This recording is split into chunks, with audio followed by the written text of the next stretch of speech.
अजित पवार यांचा मोठा निर्णय, हगवणे पिता पुत्रांची राष्ट्रवादी पक्षातून हकालपट्टी। पिंपरी येथील राष्ट्रवादी काँग्रेसचे मुळशी तालुक्याचे अध्यक्ष राजेंद्र हगवणे यांची सून वैष्णवी हगवणे हिने गळफास घेऊन आत्महत्या केली। हुंड्याच्या छळाला कंटाळून वैष्णवीने आत्महत्यासारखे टोकाचे पाऊल उचलले असल्याची अशी प्राथमिक माहिती पोलीस तपासादरम्यान समोर आली आहे। हुंड्याच्या मागणीसाठी वैष्णवीच्या सासरच्या लोकांनी तिचा प्रचंड मानसिक आणि शारीरिक छळ केला असा आरोप वैष्णवीच्या घरच्यांनी केला आहे। शशांक हगवणे हा पत्नी वैष्णवी हगवणे हिचा हुंड्यासाठी छळ करत होता। 2023 साली वैष्णवीने ती गरोदर असल्याची बातमी दिल्यानंतर तिचा पती शशांक हा तिच्यावर संशय घेऊ लागला।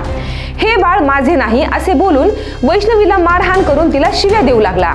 दरम्यान शशांक वैष्णवीकडे हुंड्यासाठी मारहाण करत होता। मानसिक छळाला कंटाळून तिने आत्महत्यासारखे टोकाचे पाऊल उचलले।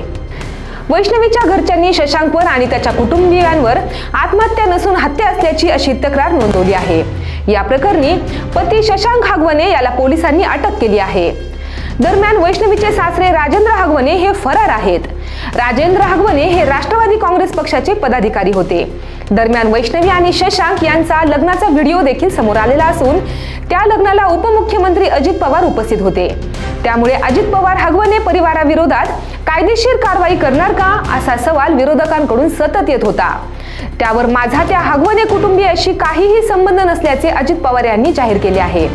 त्याचबरोबर राष्ट्रवादी काँग्रेस पक्षाने या कुटुंबियांविरोधात मोठा निर्णय घेत पिता पुत्राला राष्ट्रवादी काँग्रेस पक्षातून बडतर्फ केल्याची माहिती मिळत आहे।